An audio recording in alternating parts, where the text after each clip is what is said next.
Hello दोस्तों। मैंने last year बार का सिविल इंजीनियरिंग से इंटरव्यू दिया था और मेरा वो इंटरव्यू क्वालिफाई हुआ था। तो आज मैं उसी इंटरव्यू का कुछ एक्सपीरियंसेस आपसे शेयर करना चाहता हूँ, ताकि जैसे जो इस साल अपीयर करेंगे, अभी कुछ दिनों में बार का रिज़ल्ट आ जाएगा रिटन का, और कुछ लोग गेट से भी अप्लाई करेंगे, तो वो उनको हेल्प मिल सके। और सिविल इंजीनियरिंग का मैंने इंटरव्यू क्वालिफाई किया था, तो मैं उससे रिलेटेड एक्सपीरियंस शेयर करूँगा। बट कुछ कॉमन चीज़ें होंगी जो कि कोई भी डिसिप्लिन के लोग देखेंगे तो उनके काम आ सकेगा। तो इसमें मैं कुछ चीज़ें बताऊँगा, जैसे कि मतलब कितने देर, सबसे पहले जो सीबीटी का रिज़ल्ट आता है उसके बाद क्या करें, और मतलब क्योंकि स्लॉट्स वगैरह सेलेक्ट करने होते हैं तो कौन से स्लॉट्स बेटर है। और फिर पैनल के बारे में बताऊँगा, और फिर मैं बताऊँगा कि हमारा इंटरव्यू कितना देर चला था। और इसके बाद कुछ ऐसा मतलब कि मैं कुछ सिविल इंजीनियरिंग से रिलेटेड क्वेश्चंस को बताऊँगा, मतलब जो एक पर्टिकुलर मेरे ब्रांच से रिलेटेड होंगे। और कुछ इन जनरल चीज़ें, मतलब कैसे कोई आके इंटरव्यू में गलतियाँ ना करें। अगर आप कोई भी पीएसयूज़ का इंटरव्यू देना दे रहे हैं तो ये मतलब एक्सपीरियंस आपके काम आ सकता है, क्योंकि पीएसयूज़ का इंटरव्यू भी मोर और लेस सेम ही होता है, बस थोड़ा बहुत डिफरेंस होता है। तो आपके लिए एक बेटर वीडियो रहेगा। तो मैं शुरू करता हूँ। मैंने लास्ट ईयर बार का सीबीटी, मतलब लास्ट ईयर मैं गेट और ईएससी की प्रिपरेशन कर रहा था। बार की तरफ ऐसा कुछ इंक्लिनेशन नहीं था, बस लेकिन लास्ट ईयर बार का सीबीटी दिया था, तो उस वो क्वालिफाई हो गया था। लेकिन उसमें था कि मेरा इंजीनियरिंग सर्विसेज का प्री भी मई में पड़ा था, और मैंने मतलब मेरे को लगा कि स्लॉट जब चूज़ करने का आया इंटरव्यू का, तो इसको मैं आराम से करता हूँ। लेकिन फिर देखा तो सारे स्लॉट्स फुल हो गए थे, स्टार्टिंग के कुछ ही स्लॉट्स बचे थे जो कि मई के एंड और जून के थे। तो फिर मेरे को, आप ये गलती मत करना, आपका जिस दिन रिज़ल्ट आए और स्लॉट जिस दिन सेलेक्ट करना चालू हुआ, आप उसी दिन स्लॉट्स को सेलेक्ट कर लेना, वरना फिर आपको अपने मन के अकॉर्डिंग डेट्स नहीं मिलेंगे इंटरव्यू के। और तो ये गलती मत करना। इसके बाद मेरा जो कि मई एंड में था, तो मैं मई एंड में गया इंटरव्यू देने। और इंटरव्यू देने आया तो यहाँ पे मतलब आपको रुकने का देंगे एक दिन के लिए, पे बेसिस पे रहेगा, तो उसके हिसाब से अरेंजमेंट आपको यहाँ मिल जाएगा। और फिर अगले दिन मेरा इंटरव्यू था। और इंटरव्यू के समय आप एक चीज़ और ध्यान दे सकते हो कि स्टार्टिंग में डॉक्यूमेंट वेरिफिकेशन भी होता है यहाँ पे। तो डॉक्यूमेंट वेरिफिकेशन आप जितना जल्दी करा लोगे, आपका इंटरव्यू का जो सीक्वेंस है उसी के अकॉर्डिंग रहता है।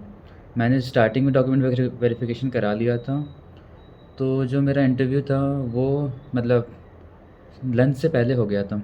तो एक बेटर पार्ट था, बाकी रेस्ट ऑफ द डे आप इंजॉय कर सकते हो, लेकिन किसी को ना किसी को तो लास्ट में देना पड़ेगा, तो वो भी है।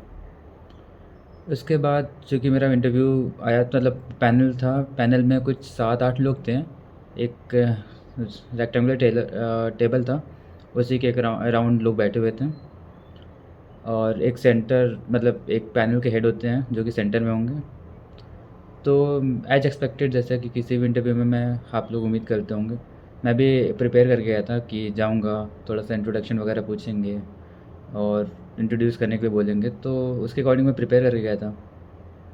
एक और चीज़, मतलब चूँकि मैं इंजीनियरिंग सर्विसेज की तरफ प्रिपरेशन कर रहा था या फिर गेट की तरफ, तो मैं बाहर के इंटरव्यू का कुछ खास प्रिपरेशन करके नहीं आया था, और मेरे को पहले से बैक ऑफ द माइंड था कि नहीं होना है इसमें। तो मैं कुछ प्रिपेयर नहीं किया था, बस सिंपली मैं अपना इंजीनियरिंग सर्विसेज का प्रैक्टिस हुआ वो प्रिपरेशन कर रहा था, मतलब थ्योरी वगैरह रिवीजन, ताकि प्री में काम आ सके मेरे को। तो मैंने रिसेंटली आरसीसी, सोम, स्ट्रक्चर और फाउंडेशन के थ्योरेटिकल चीज़ें बस रिवाइज़ की थी, क्योंकि प्री में उसी का यूज़ आएगा। तो वो रिवीजन करके आया था मैं। ऐसा कुछ इंटरव्यू के लिए कोई कोर्स भी नहीं लिया था, और कोई ना तो मैंने मॉक इंटरव्यू कोई दिया था। तो ठीक है, आ गया फिर मतलब इंटरव्यू पैनल में जब इंटर किया मैं, तो कुछ इंट्रोडक्शन वगैरह नहीं, उन्होंने डायरेक्टली बोला बैठ जाइए आपका, मतलब एक जनरल क्वेश्चन में ये पूछा कि आपका गेट रैंक कितना था, तो मैं अपना गेट रैंक बताया, और फिर उन्होंने पहला क्वेश्चन स्टार्ट कर दिया। अब वो जो पहला क्वेश्चन था, मतलब वो, अब ये यहाँ से मेरे कोर के मतलब रिलेटेड चीज़ें आएंगे।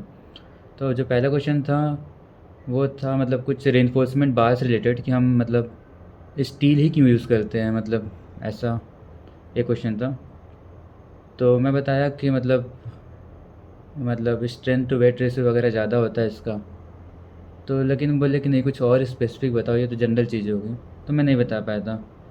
तो मैं थोड़ा नर्वस था कि पहला क्वेश्चन था, मेरे को आंसर करना चाहिए था, मतलब उसको एक इम्प्रेशन ख़राब जाएगा।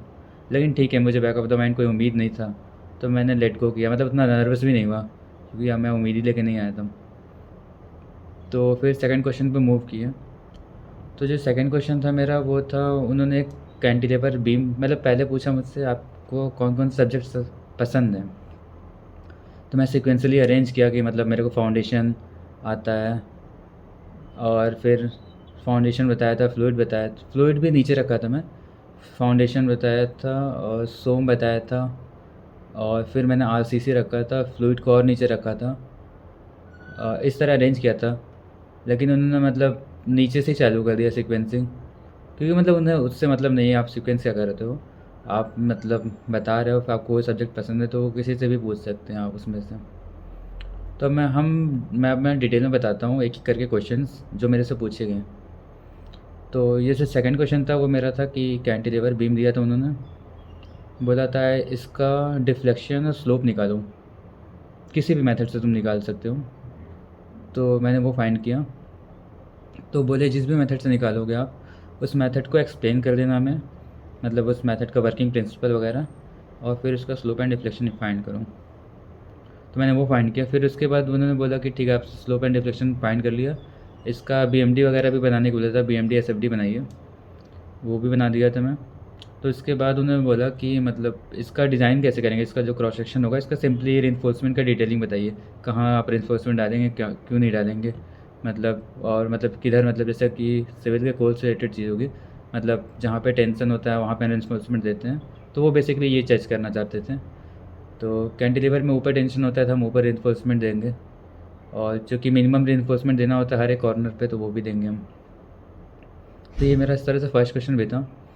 और इसके बाद चूँकि मतलब मैंने मोमेंट एरिया मेथड का यूज़ किया था अपना स्लोप एंड डिफ्लेक्शन फाइंड करने के लिए, तो उन्होंने एक डेरिवेशन दे दिया, मतलब एक जो मैम थी उन्होंने बोला कि इस जो फार्मूला है जो तुम यूज़ कर रहे हो इसका डेरिवेशन करके बताओ, मतलब कहाँ से ये फार्मूला आया, मतलब कैसे ये डिड्यूस हुआ।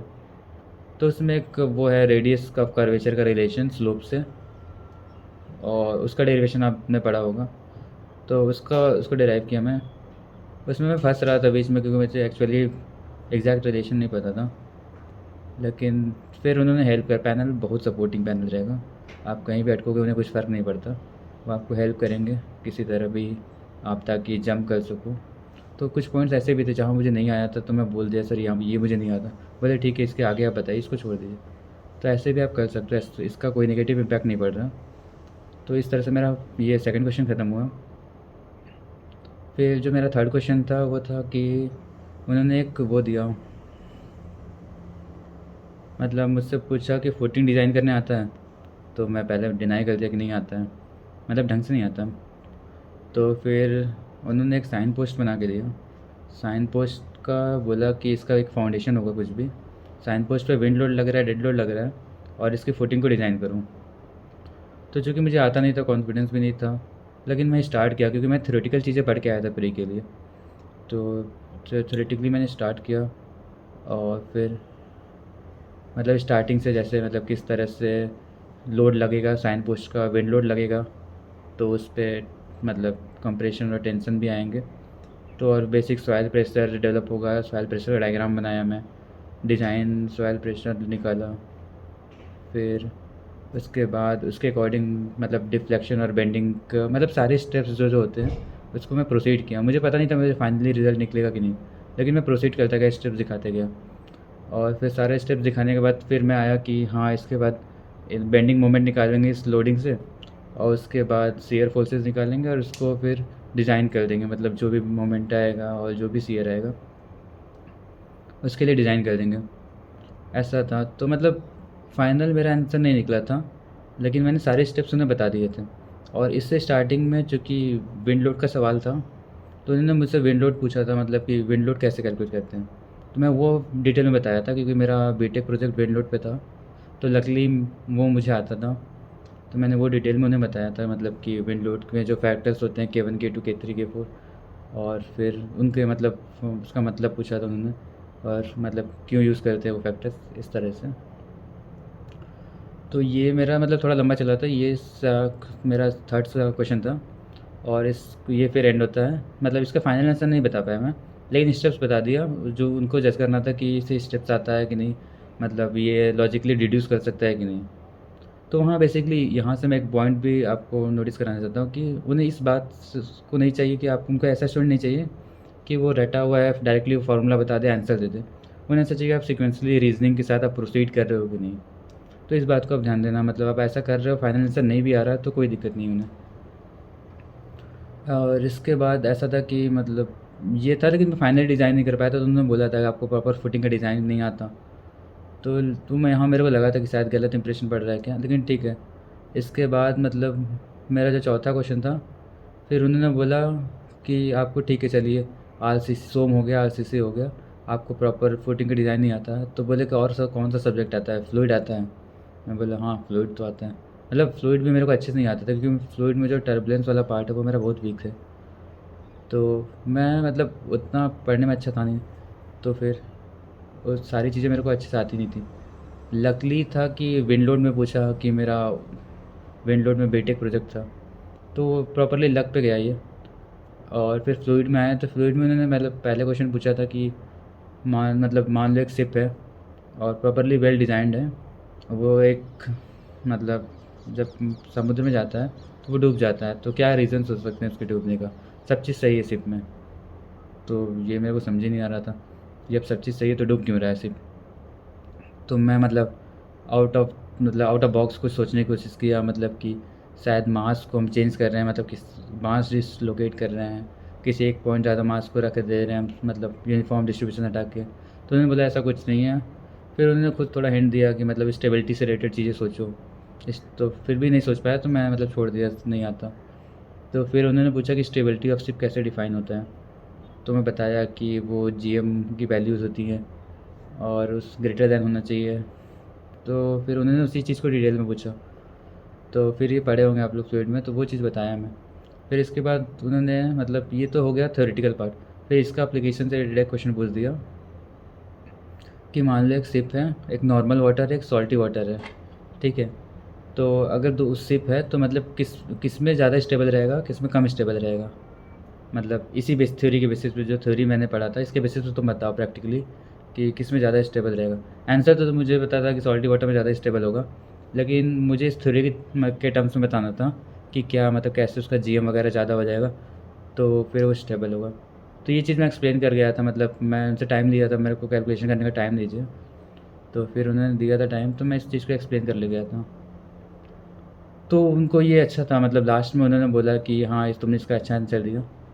तो फिर यहाँ से और फिर अब इस टाइम के बाद और मतलब इंटरव्यू ख़त्म हो गया था मेरा, और फिर उन्होंने बोला कि ठीक है इंटरव्यू ओवर गया, आप जा सकते हैं, ऐसा कुछ नहीं। तो ये इस तरह से मेरा इंटरव्यू था। और मैं बाहर जाके पता किया था तो कुछ इंटरव्यू 1 आवर लास्ट किया था, ठीक है। तो ये इस तरह से इंटरव्यू था, क्वेश्चंस आपको मैंने बता दिए। अब मैं कुछ अपने पॉइंट्स देना चाहता हूँ जो मैं ऑब्ज़र्व किया, और जो जो गलतियाँ मैंने की शायद आप वो मत करना।